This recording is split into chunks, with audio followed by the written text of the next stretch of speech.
El extraño.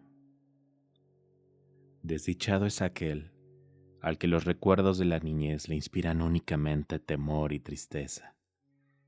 Desaventurado, quien rememora horas solitarias en inmensas y lobregas estancias, con tapices descoloridos y desquiciantes hileras de libros antiguos, o evoca sobrecogidas vigilias en bosques crepusculares de árboles grotescos, gigantescos y llenos de enredaderas que agitan silenciosamente ramas retorcidas en las alturas. Tal fue el destino que me adjudicaron los dioses, a mí, el confundido, el desencantado, el menesteroso, el desolado.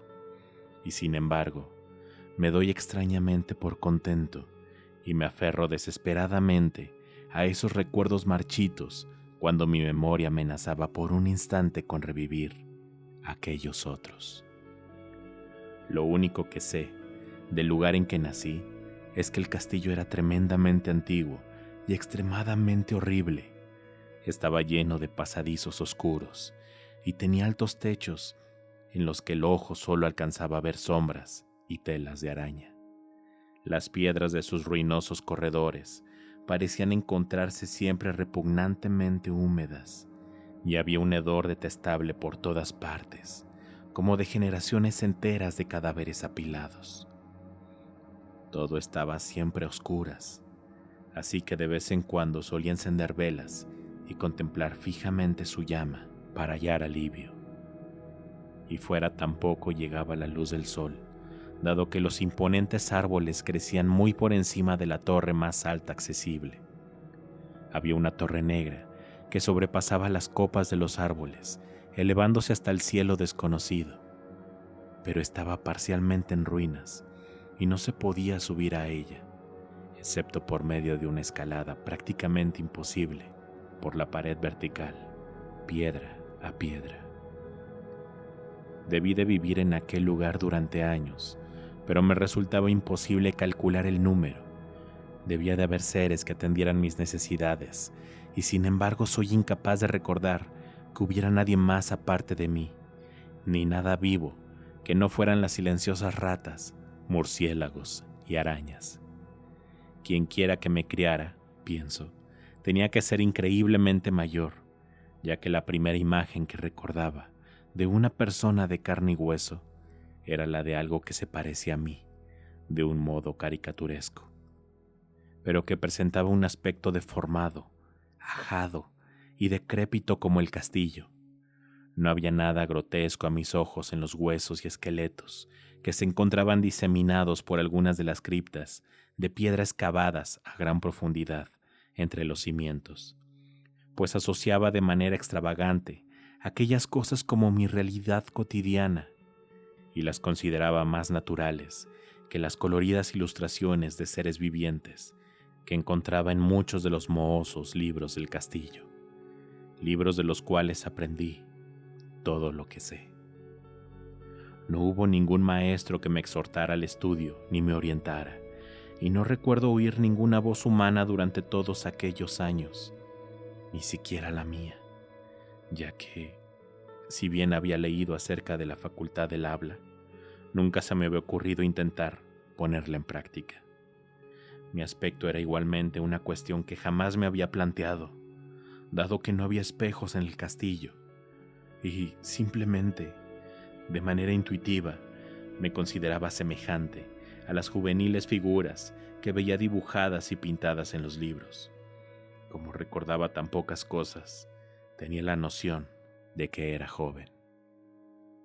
Solía tumbarme a menudo afuera, bajo los mudos y tenebrosos árboles al otro lado del pestilente foso, y soñar despierto durante horas sobre lo que leía en los libros, y me imaginaba anheloso entre alegres multitudes en el soleado mundo que había más allá de aquel bosque infinito.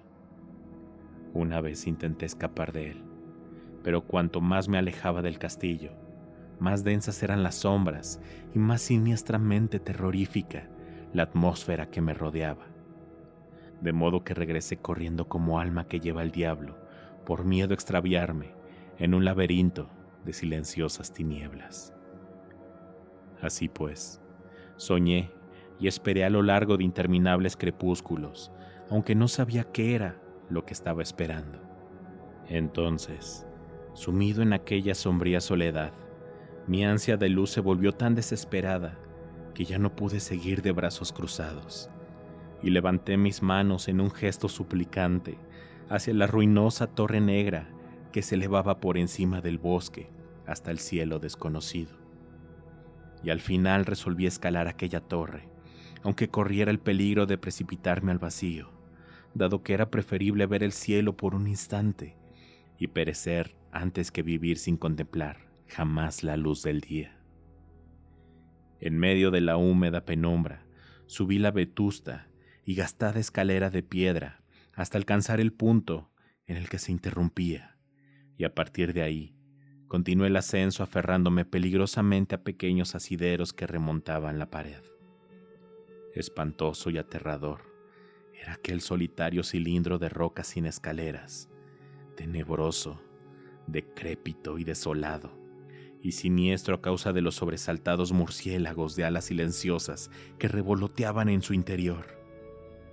Pero más espantosa y aterradora aún era la lentitud de mi ascensión, ya que, por más que subía, la oscuridad por encima de mí no disminuía un ápice, lo cual hizo que me invadiera un nuevo escalofrío de inquietante y arcaica naturaleza. Sentí un estremecimiento al preguntarme por qué seguía sin ver claridad alguna, y habría mirado hacia abajo de haberme atrevido.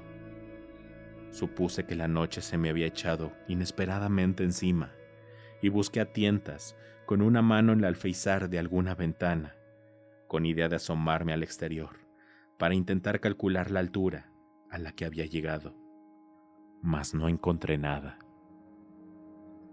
De pronto, tras una terrorífica eternidad escalando a ciegas aquel mortífero precipicio cóncavo, noté que daba con la cabeza en algo sólido, y supe que debía haber alcanzado la cubierta de la torre, o por lo menos el suelo de algún tipo de estancia intermedia. En medio de la oscuridad, levanté una mano y examiné la barrera, descubriendo que estaba hecha de piedra y que era inamovible. Acometí entonces un recorrido potencialmente fatal de la circunferencia de la torre, agarrándome a cualquier asidero que pudiera proporcionar la limosa pared, hasta que, palpando la barrera con la mano, encontré por fin un punto en el que cedía, y entonces reanudé mi terrible ascensión, empujando esa losa o trampilla con la cabeza, dado que necesitaba ambas manos para subir.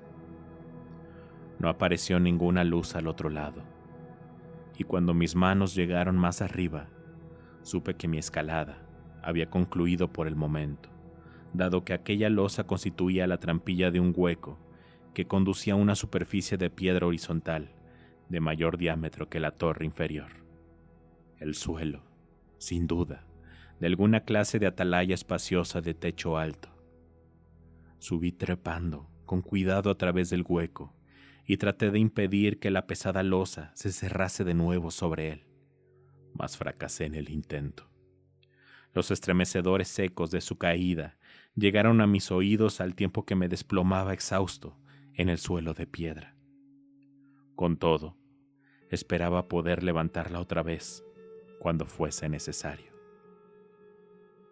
Creyendo encontrarme entonces a una altura extraordinaria, muy por encima de las detestables ramas del bosque, me levanté del suelo con esfuerzo y busqué a tientas alguna ventana en la estancia, a fin de tener la oportunidad de ver por primera vez el firmamento, la luna y las estrellas, acerca de las cuales había leído.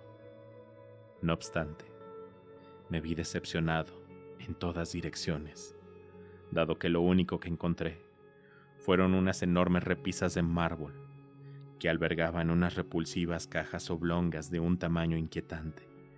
Mis cavilaciones se acrecentaron y me pregunté qué antiquísimos secretos podían morar en aquel elevado aposento aislado durante tantos eones del resto del castillo.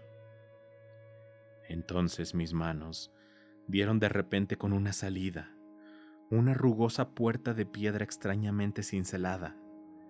Cuando intenté abrirla, la encontré firmemente cerrada, pero con un súbito y hercúleo despliegue de fuerza, vencí todos los obstáculos y tiré de ella hasta tener el paso libre. En ese momento, me invadió el éxtasis más absoluto que he conocido jamás, ya que, brillando plácidamente, al otro lado de una ornamentada reja de hierro, y en lo alto de una corta escalera de piedra ascendente que arrancaba desde la puerta que acababa de descubrir, estaba la radiante luna llena, la cual no había visto jamás, excepto en sueños, así como en vagas visiones que no me atrevía a llamar recuerdos. Figurándome que había llegado a la mismísima cúspide del castillo, empecé a remontar a toda prisa el pequeño tramo de escaleras que había más allá de la puerta. Pero el oscurecimiento de la luna, provocado por una nube, me hizo tropezar, y seguí subiendo a tientas, con paso más lento en medio de la negrura. Esta era aún muy intensa. Cuando alcancé la reja, la cual probé a mover, descubrí que se podía abrir, pero no lo hice por miedo a caer desde la asombrosa altura a la que había llegado en mi ascensión. Entonces salió la luna. No hay sorpresa más terrible que la que provoca lo extremadamente inesperado y lo grotescamente increíble. Jamás en mi vida había experimentado nada que me hubiera suscitado un terror comparable a lo que contemplé en ese momento, junto con las extrañas maravillas que aquella visión sugería. La visión en sí fue tan simple como pasmosa, pues consistió simplemente en lo siguiente. En lugar de un vertiginoso panorama de copas de árboles vistas desde una altitud colosal, al otro lado de la reja se extendía, a ras de suelo, en todas direcciones, nada menos que una masa de tierra firme, adornada de manera variopinta por losas de mármol y columnas, y ensombrecida por una antigua iglesia de piedra cuya aguja en ruinas relucía la luz de la luna de un modo fantasmal. Sin ser totalmente consciente de mis actos, abrí la reja y salí con paso tambaleante a un camino de gravilla blanca que se alejaba en dos direcciones. Mi mente, pese a su estado de aturdimiento y confusión, todavía albergaba unas ansias desesperadas de luz, y ni siquiera el fantástico prodigio que había tenido lugar podía detener mi avance. No sabía ni me importaba si lo que estaba viviendo era un delirio, un sueño o un embrujo. Estaba decidido a posar mi mirada sobre escenas radiantes de luminosidad y alegría a cualquier precio. No tenía ni idea de quién o qué era yo, ni de en qué lugar podía encontrarme. Pero a medida que continué avanzando, a trompicones, fui adquiriendo conciencia de una especie de recuerdo latente, pavoroso, que hacía que mi recorrido no fuera del todo casual. Pasando bajo un arco, salí de aquella zona de losas y columnas y deambulé por el campo, siguiendo a ratos el camino visible, pero también alejándome curiosamente de él, otras veces para atravesar prados en los que solo la aparición ocasional de algunas ruinas revelaba la existencia en otros tiempos de una senda ya olvidada.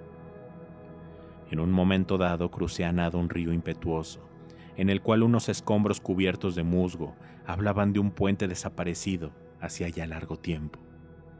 Debieron de pasar más de 2 horas antes de que llegara al lugar al que parecía dirigirme, un antiguo castillo cubierto de hiedra en un terreno poblado de espesos bosques, un sitio que me resultaba enloquecedoramente familiar, aunque también terrible y desconcertantemente extraño.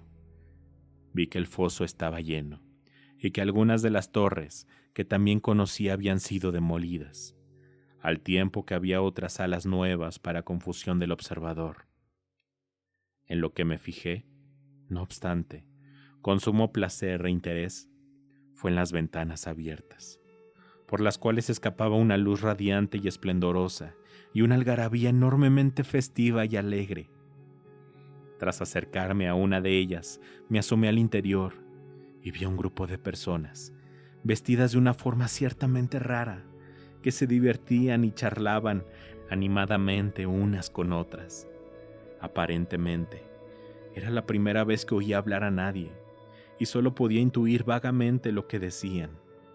Algunas de las caras tenían semblantes que parecían traer a mi memoria recuerdos increíblemente remotos, mientras que otras resultaban completamente ajenas para mí. Pasé entonces a través de aquella ventana baja, al interior de la sala, vivamente iluminada, pasando asimismo con ello de mi único momento de prometedora esperanza a mi más honda crisis de desolación y desengaño. La pesadilla no se hizo esperar, ya que nada más entrar, se dio de inmediato una de las expresiones de emoción humana más terroríficas que había llegado a imaginar jamás. Cuando apenas había cruzado el alféizar, se abatió sobre toda la gente allí reunida un miedo espantosamente atroz que transformó cada rostro en una mueca de terror y arrancó de prácticamente todas las gargantas los gritos más horribles. Todo el mundo salió en desbandada, y en medio del griterío y el pánico varias personas se desmayaron y fueron llevadas a rastras por sus compañeros mientras huían como locos. Muchos se taparon los ojos con las manos y emprendieron una torpe carrera a ciegas en su precipitada escapatoria, tirando muebles y dándose de bruces con las paredes antes de que pudieran alcanzar una de las numerosas puertas de la sala. Los gritos fueron sobrecogedores, y mientras me encontraba solo y aturdido en la brillante estancia, escuchando cómo sus ecos se extinguían, me estremecí al pensar en lo que podría estar acechando furtivamente a mi alrededor. A primera vista, la sala parecía encontrarse desierta, pero al aproximarme a una de las estancias adyacentes, me pareció detectar una presencia en ella, un indicio de movimiento más allá de un arco dorado que daba paso a otra sala bastante parecida. Al irme acercando al arco, empecé a percibir la presencia con mayor claridad. Y entonces, con el primer y último sonido que he proferido en toda mi existencia, una espantosa ululación que me provocó un asco casi tan profundo como su perniciosa causa, contemplé de manera total y aterradoramente vívida la inconcebible e indescriptible e inmencionable monstruosidad que con su mera aparición había transformado una alegre concurrencia en una estampida de enloquecidos fugitivos. Ni siquiera sé dar una idea de su aspecto, pues aquel ser era una mezcla de todo lo que es impuro, inquietante, desagradable, anormal y detestable. Era el macabro espectro de la pobredumbre, la decrepitud y la desolación, el pútrido y chorrante idolón de la revelación enfermiza, el terrible desvelamiento de aquello que la tierra misericordiosa debería mantener siempre oculto. Sabe Dios que aquel ser no era de este mundo. Al menos ya no. Y sin embargo, distinguí para mi error, en las roídas y descarnadas líneas de su figura, una perversa y abominable parodia de la forma humana, y en su mohoso atuendo, casi deshecho, un matiz inmencionable que me heló aún más la sangre. Me quedé prácticamente paralizado, pero no hasta el punto de no hacer un débil intento de huida, un torpe paso hacia atrás que no logró romper el hechizo al que aquel monstruo mudo indescriptiblemente me tenía sostenido. Mis ojos, embrujados por los globos vidriosos que los miraban repulsivamente de hito en hito, se negaban a cerrarse, aunque, gracias a Dios, estaban nublados y solo revelaban al terrible ser de una manera borrosa tras la conmoción inicial. Traté de levantar la mano para bloquear la visión de aquella cosa, pero tenía los nervios tan entumecidos que mi brazo no pudo cumplir plenamente mi deseo. El intento, no obstante, bastó para hacerme perder el equilibrio, de tal suerte que me vi forzado a dar varios pasos tambaleantes hacia adelante para no caerme. Mientras lo hacía, me di cuenta de manera súbita y angustiosa de la cercanía de aquel despojo, cuya horrible respiración apagada creía alcanzar a oír. Al borde de la locura, me vi capaz, no obstante, de interponer una mano para protegerme de la fétida aparición que me acosaba a tan corta distancia. Y entonces, en un cataclismo momento de infinita pesadilla e infernal casualidad, mis dedos tocaron la putrefacta garra extendida del monstruo bajo el arco dorado. No grité, pero todos los maléficos ghouls que surcan el viento de la noche lo hicieron por mí cuando en ese mismo momento se abatió sobre mi mente una fugaz avalancha de recuerdos asoladores. En aquel instante supe cómo había sido todo. Recordé lo que había más allá del espantoso castillo y los árboles, y reconocí el cambiado edificio en el que entonces me hallaba. Y, lo más terrible de todo, también reconocí la impía abominación que se alzaba ante mí, mirándome por el rabillo del ojo, mientras apartaba mis sucios dedos de los suyos. Pero en el universo no solo hay aflicción, también un bálsamo, y ese bálsamo es el nepente. En el infinito horror de aquel instante olvidé lo que me había horrorizado, y el torrente de funestos recuerdos desapareció en un caos de imágenes reverberantes. Como si me hallara en un sueño, salí corriendo de aquel maldito y enorme castillo embrujado y huí silenciosa y velozmente a la luz de la luna. Cuando regresé al jardín de la iglesia, salpicado de losas de mármol, y bajé por la escalera, me encontré con que la trampilla de piedra resultaba inamovible. Aún así, ello no me entristeció, pues detestaba el antiguo castillo y sus árboles. Ahora surco el viento de la noche junto con los amigables demonios burlones, y juego durante el día entre las catacumbas de Nefrenka, en el inaccesible y desconocido valle del Hadot, a orillas del Nilo. Tengo claro que la luz no es para mí, excepto la de la luna, que alumbra las rocosas tumbas de Nef, ni tampoco ninguna alegría, salvo la de los innominados banquetes de Nitocris, bajo la gran pirámide.